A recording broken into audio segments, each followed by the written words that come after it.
Pemirsa apa kabar? Saya Maidin Hindrawan membawakan Warta Berita PTS. Bertambah lagi 4 kasus dalam kluster Bandara Taoyuan pada tanggal 5 sehingga total 8 orang telah terinfeksi, mencakup 7 petugas pembersih terminal jam malam. Disinyalir penularan terjadi di atas kendaraan transportasi pergi dan pulang kerja.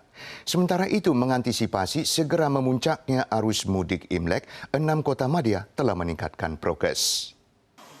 Setelah seorang petugas pembersih dikonfirmasi positif tanggal 5 sore, malamnya bertambah lagi 3 orang, memperbesar kluster Bandara Taoyuan menjadi 8 kasus. Selain seorang sopir taksi karantina, 7 lainnya adalah petugas pembersih. 他们可能的感染的途径那比较可能性比较高的是在这个下班回家的这个交通车上面。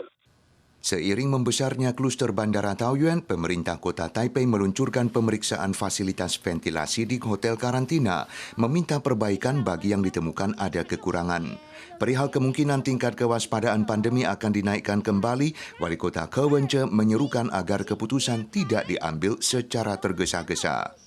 Pemkot New Taipei meminta anggota keluarga pelaku karantina 10+4+7 hari untuk menjalani tes PCR pada hari ke-14. Wali Kota New Taipei Hou You-yi dan Wali Kota Tainan Huang Wei-je masing-masing menyerukan warga tidak melepaskan masker saat berfoto.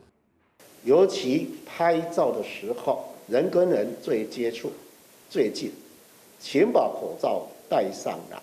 Tanggal 31 adalah malam tahun baru Imlek, maka puncak arus mudik adalah sebelum tanggal 16. Tekanan pengendalian perbatasan semakin dirasakan. 6 kota madya telah meningkatkan prokes masing-masing, mencegah menyebar luasnya kluster Bandara Taoyuan. Kenaikan upah 4% untuk tentara, pegawai negeri, dan guru tertinggi dalam 25 tahun terakhir resmi diberlakukan 1 Januari. Tapi ada serikat kerja mengeluh pegawai di sebagian BUMN tidak masuk dalam kenaikan kali ini. Upahnya bahkan tidak mencapai $30.000 per bulan. Pemerintah diharapkan melakukan perbaikan dan meminta perusahaan swasta juga ikut menaikkan upah pegawai.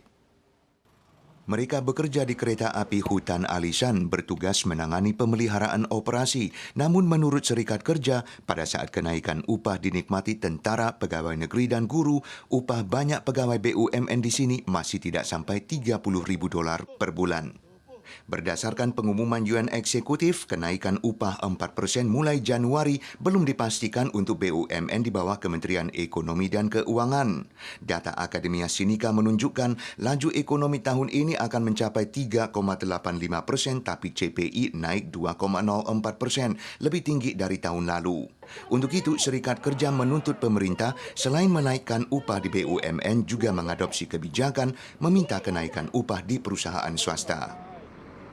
Kasus pengiriman paket kecil berisi produk daging ilegal dari luar negeri belakangan meningkat drastis.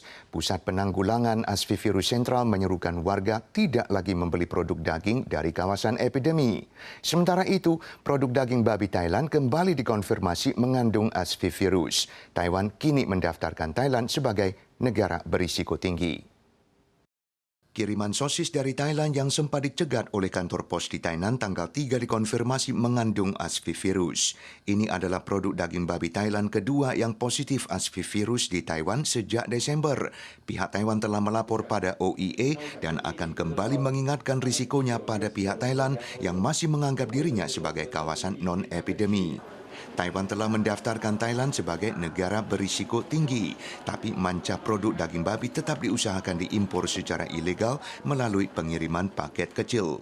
Total 529 kasus pencegatan untuk tahun ini, 2,4 kali lipat dari tahun lalu, diantaranya pengiriman ekspres naik 5 kali lipat. Pada saat yang sama, jumlah penyelundupan turis berkurang menjadi hanya 47 kasus. Seiring mendekatnya Hari Raya Imlek, Dewan Pertanian kembali mendeklarasikan tekad memperketat pemeriksaan pengiriman dari luar negeri, juga mengingatkan PMA dan imigran baru tidak mengirim produk daging ilegal dari negara asal. Pemirsa, sekian Warta Berita PTS. Sampai jumpa.